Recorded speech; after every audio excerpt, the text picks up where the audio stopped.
안녕하십니까? 반갑습니다.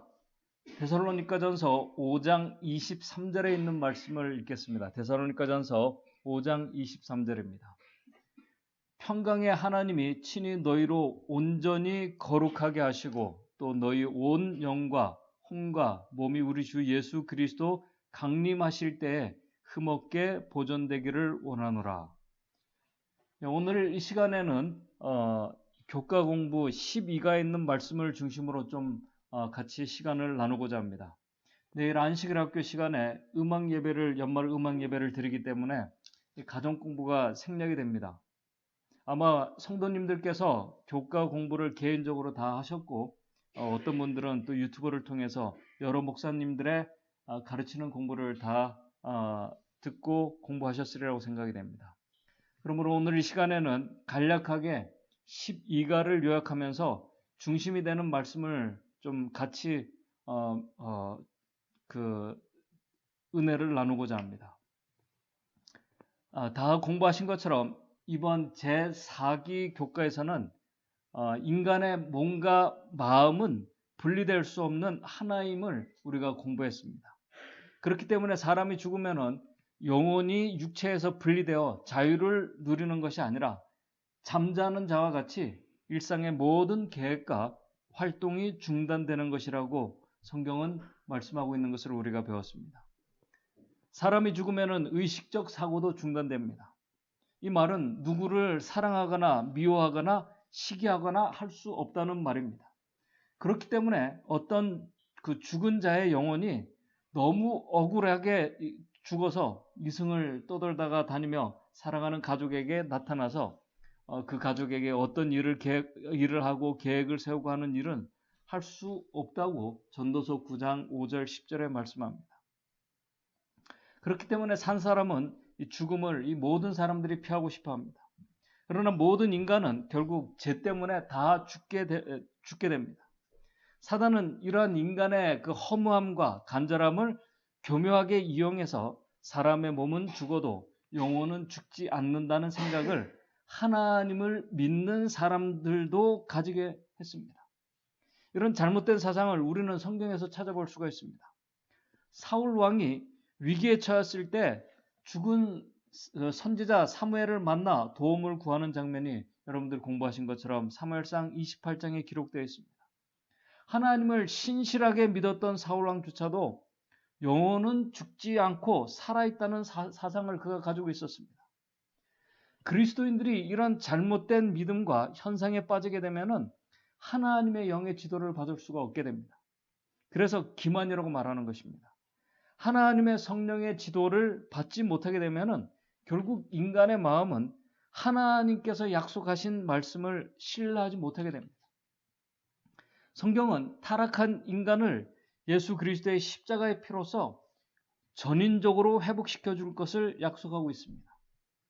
그리스도를 믿는 자는 죽어도 다시 부활할 수 있는 소망의 약속을 우리에게 주고 있습니다. 특별히 영혼 불멸 사상이 위험한 이유는 이 사상에 빠지게 되면 하나님의 말씀과 약속을 신뢰하지 못하게 되는 위험에 빠지게 됩니다. 이 사상에 빠지게 되면 성과 악을 구분하지 못하게 됩니다. 하나님의 약속의 말씀이 자기가 경험하는 것과 다르기 때문에 신뢰할 수 없게 되는 것입니다. 생각해 보시기 바랍니다. 어느 날 이 죽은 부모가 또 어떤 죽은 형제가 가족에게 나타나서 하나님을 신실하게 믿고 살라고 말한다면은, 그래서 내가 너 때문에 너를 떠날 수 없다고 말하면은 성경이 말씀하고 있는 죽은 자는 아무것도 모르고 감정도 없다고 한 하나님의 말씀을 어떻게 신뢰할 수 있겠습니까? 죄에 대한 개념도 모호해집니다. 하나님의 율법과 경고의 말씀들을 관가하게 만듭니다. 결국 다시 오시겠다고 약속하신 재림의 소망과 약속도 크게 이렇게 와닿지 않게 됩니다. 왜냐하면 이미 죽은 영혼과 만나 교제를 하고 있기 때문에 그렇습니다. 사단의 교묘한 속임과 기만입니다. 그러므로 이 영혼 불멸 사상은 하나님 중심의 그 신본주의 사상이 아니라 철저한 인본주의에 기초되어 있음을 여러분들이 발견하게 되실 것입니다. 일요일 예배하는 일요일 신성설도 마찬가지입니다.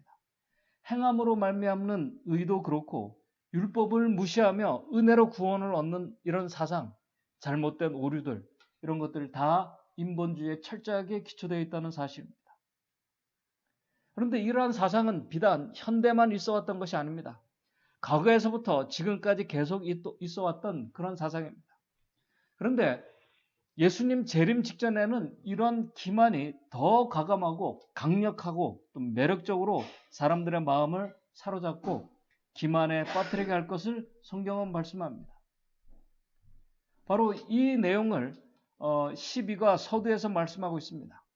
예수님 재림 직전에 있을 세상의 두 가지 중요한 세계화를 말합니다. 여러분들이 공부하신 대로 하나의 세계화는 하나님이 아니라 계시록 13장 7절, 8절, 12절, 16절에 나오는 이 짐승을 따르게 되는 오류의 세계화입니다. 잘못된 사상과 가르침이 진실임을 믿는 것입니다. 사실임을 믿고 따르게 되는 현상이 전 세계적으로 이 기독교 안에 많이 자리를 잡았습니다. 이런 사상은 결국 교회와 성도들의 믿음이 하나님 중심이 아니라 인간 중심의 사상에 사로잡히게 되고 결국 하나님께서 명령하신 또 하나님께서 우리에게 주신 율법의 그 옳고 그름을 분별하는 지혜를 우리가 가지지 못하게 됩니다. 인본주의 사상은 참 이 세계관은 참 매력적이지만은 그래서 위험한 것입니다. 거기에는 어떤 희망도 없습니다. 그러나 성경적인 세계관은 인본주의가 아니라 전적인 신본주의 세계관입니다. 모든 것이 하나님 중심입니다. 인류의 조상 아담과 하와가 자기도 하나님처럼 되겠다고 했던 인본주의에서 하나님 중심 사상과 세계관으로 돌아가는 것이 결국 회복에 대한 약속의 사상입니다. 성경은 인간이 어떤 일을 한 것에 초점을 맞추지 않습니다. 성경은 우리 인간이 어떤 일을 하고 어떤 계획을 세우고 어떤 일들을 해야 된다는 그런 것에 초점을 맞추지 않습니다. 오직 하나님께서 하신 일들에 초점을 맞추고 있습니다. 성경의 약속들도 살아계신 하나님께서 당신의 백성들을 위해서 일하시고 계심을 우리에게 지금도 알려주고 있습니다. 죄인들의 구원을 위하여 하나님의 아들께서 하늘의 모든 것을 다 주셨다고 성경은 우리에게 말씀합니다. 로마서 8장 32절에 여러분들이 잘 아시는 것처럼 자기 아들을 아끼지 아니하시고 우리 모든 사람을 위하여 내어주시니까 어찌 그 아들과 함께 모든 것을 우리에게 은사로 주시지 아니하겠느냐.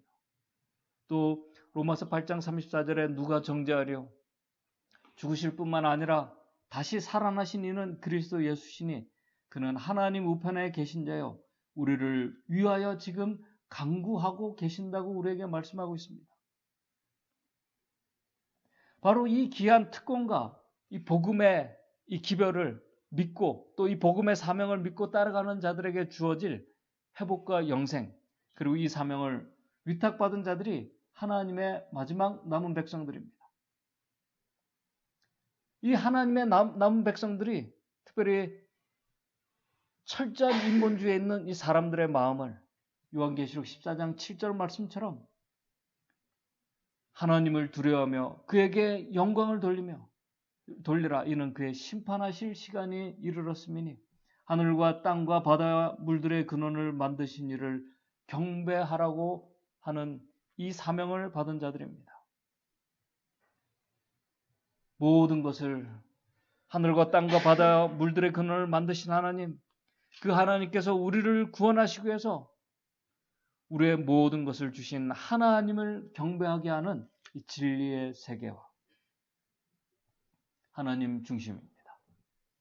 그런데 이 두 가지 가치가 이 두 가지 사상이 충돌하게 될 때 하나님의 백성들이 어떤 생각과 어떤 태도를 가지고 대처해야 될지를 이번 12가에서 말씀을 하고 있습니다.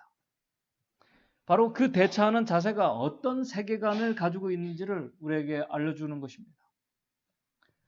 두 가지 이 세계관이 충돌할 때 하나님의 백성들은 끊임없이 이 두 가지 인본주의와 신본주의가 충돌하게 될 때 참 하나님의 백성들이 어떤 생각을 하며 어떻게 결정하며 어떤 선택을 해야 될지 예수님께서 우리에게 모본으로 보여주셨습니다. 믿음이라는 것이 바로 그때 어떤 역할을 하며 얼마나 강력한 힘이 되는지를 예수님께서 모본으로 보여주셨다고 말하고 있습니다. 예수님은 끊임없이 하늘 아버지를 의지하셨습니다. 예수님은 그분의 영광을 위해서, 하늘 아버지의 영광을 위해서 사셨던 것처럼 오늘 우리도 그렇게 살아갈 수 있도록 예수님께서 모본을 우리에게 보여주셨습니다. 그분께서 하신 봉사와 사역만을 말하는 것이 아닙니다. 예수님의 온전한 성장과 그리스도인의 자라남까지 예수님께서 모본으로 보여주셨습니다. 그 과정과 삶, 그리고 세상에서 보내신 모든 삶이, 예수님의 삶이 인간 중심이 아니라 오직 하늘 아버지의 사랑의 품성을 드러내는 것이었습니다. 하나님 중심이었습니다. 그러므로 이 신본주의 사상은 타락한 인간을 하나님께서 버리시는 것이 아니라 타락한 인간을 구속하여 변화시켜 주시는 놀라운 은혜를 보여주는 구원의 과학을 우리에게 보여주고 있는 사상입니다. 그래서 교과 165쪽, 그 식물교원 162쪽에 있는 말씀을 교과에 기록을 하고 있는데 이렇게 말하고 있습니다. 구속 사업은 사람이 상상하기 어려운 결과를 가져온다. 그리스도의 능력에 이끌린 죄인이 십자가 앞에 나아가 부복할 때에 그는 새로 창조함을 받는다. 그는 새 마음을 받아 그리스도 예수 안에서 새로 지음을 받게 된다. 그리고 더 요구될 것이 없는 거룩함을 잊게 된다. 하나님은 예수를 믿는 자를 의롭다 하시는 분이시다.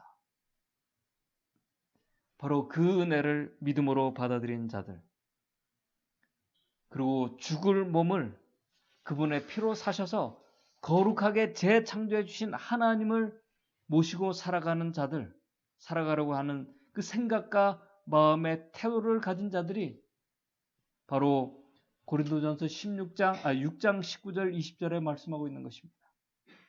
너희 몸은 너희가 하나님께로부터 받은 바 너희 가운데 계신 성령의 전인 줄을 알지 못하느냐. 너희는 너희의 것이 아니라 값으로 산 것이 되었으니 그런즉 너희 몸으로 하나님께 영광을 돌리라고 말씀하고 있는 것입니다. 바로 이 사상에 사로잡힌 자들은 먹든지 마시든지 무엇을 하든지 오늘 우리의 뭔가 마음이 아프고 심한 어려움과 문제가 있다 할지라도 그 모든 일들을 참 어떤 인간적인 생각으로는 그렇게 할 수 없지만은 다 하나님의 영광을 위해서 살아가려고 하는 자들이라는 것입니다.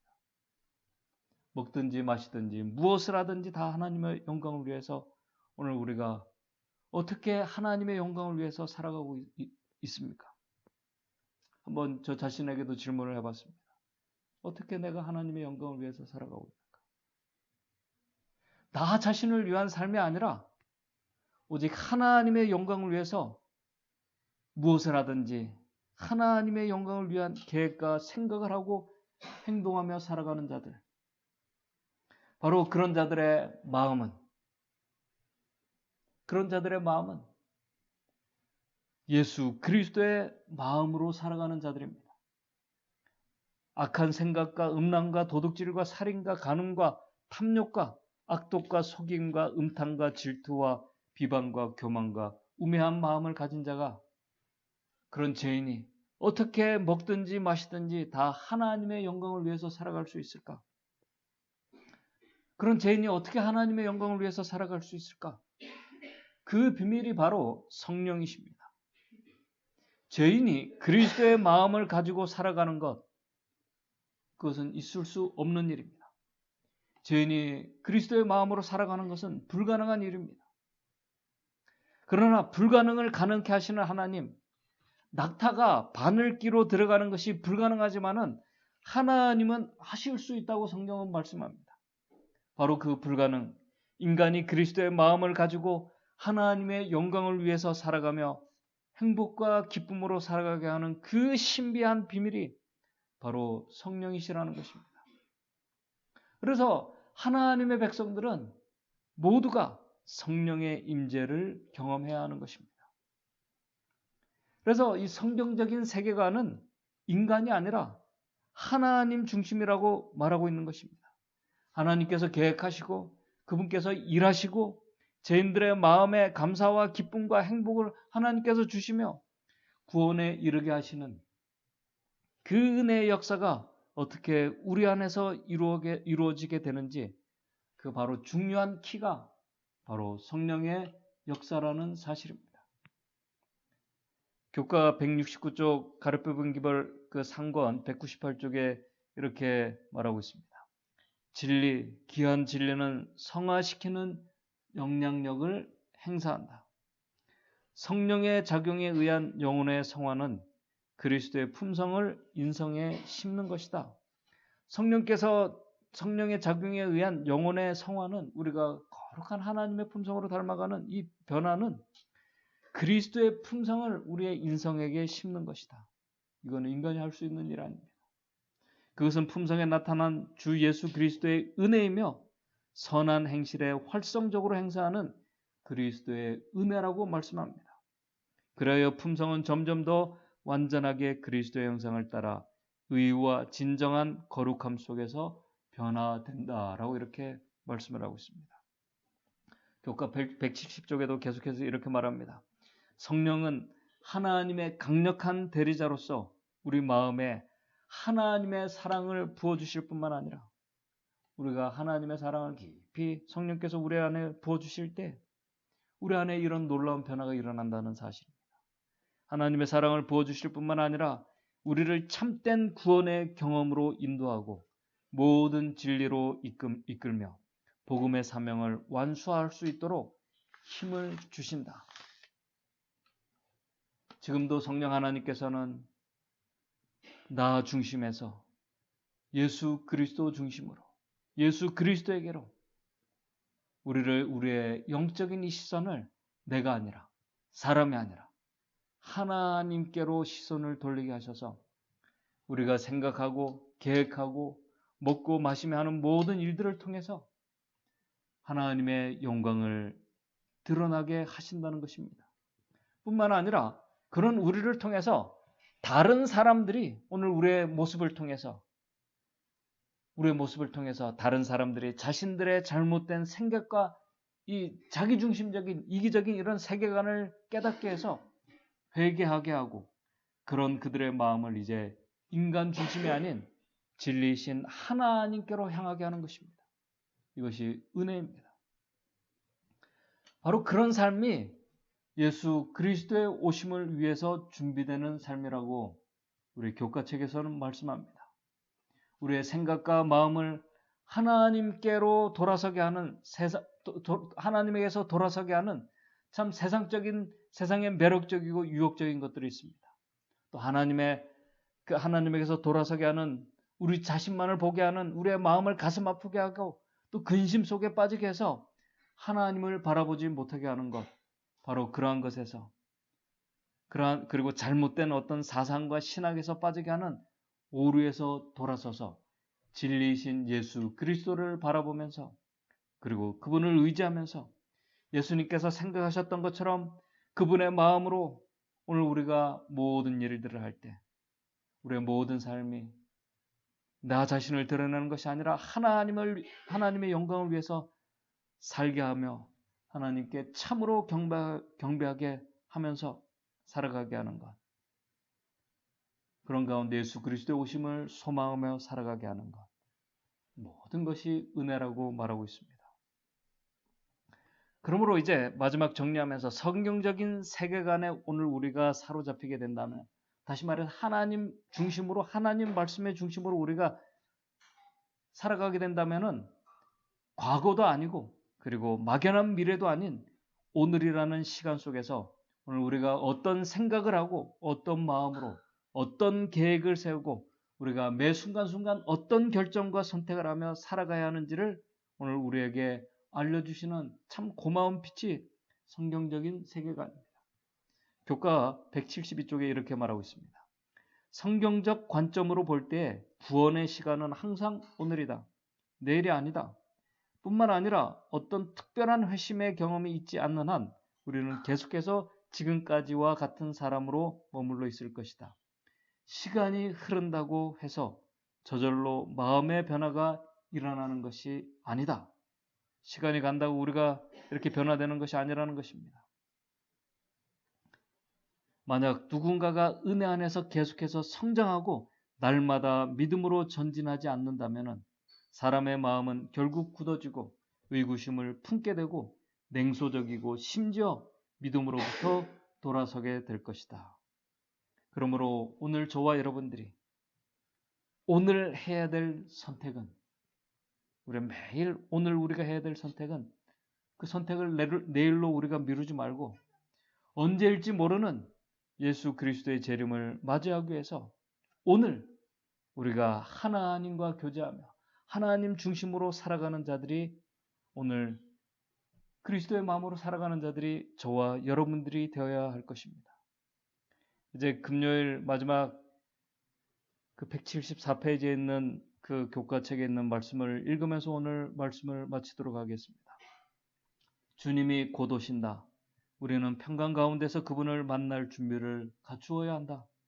주위에 있는 사람들에게 빛을 전하는 일에 우리의 온 힘을 다하기로 결심하자. 우리는 슬퍼하지 말고 기뻐해야 하며 언제나 우리 앞에 주 예수님을 모시고 있어야 한다. 그것이 바로 오늘입니다. 우리는 그분의 나타나심을 위하여 준비하고 기다려야 한다. 그분을 대면하고 그분의 구속받은 자로서 영접받게 되는 것을 얼마나 영광스러운 일인가.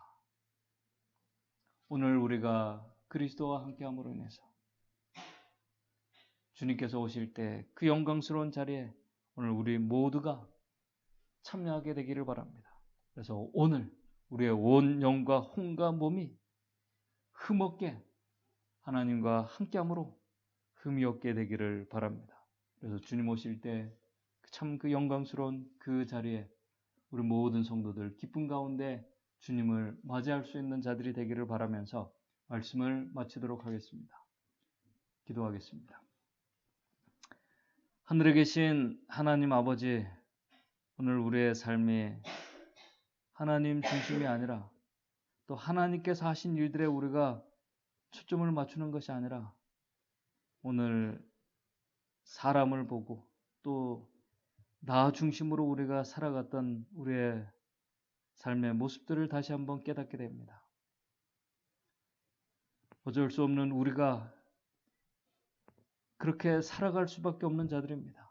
그런 우리를 위해서 주님께서 하신 그 놀라운 구원의 은혜를 우리가 바라보고 깨닫게 하여 주셔서 오늘 우리 자신들이 아니라, 사람이 아니라 우리가 하나님께서 하신 일들, 하나님께서 우리를 위해서 하고 계신 일들을 우리가 바라볼 수 있는 믿음의 성도들 될 수 있도록 도와주시옵소서. 하나님의 은혜를 생각하면서 오늘 우리가 그리스도의 마음을 배우고 오늘 주님과 교제하면서 또 오늘 이 안식일 시간 주님과 함께함으로 오는 하늘의 축복과 은혜 속에서 우리 모두가 감사하며 살아갈 수 있도록 주님 인도해 주시옵소서. 이 안식일 주님께서 주시는 그 하늘의 평안과 기쁨 가운데 우리 모두가 하나님께 경배와 찬양을 돌리는 귀한 안식일 될 수 있도록 주님 인도해 주시옵소서. 예수님의 이름으로 기도드리옵나이다.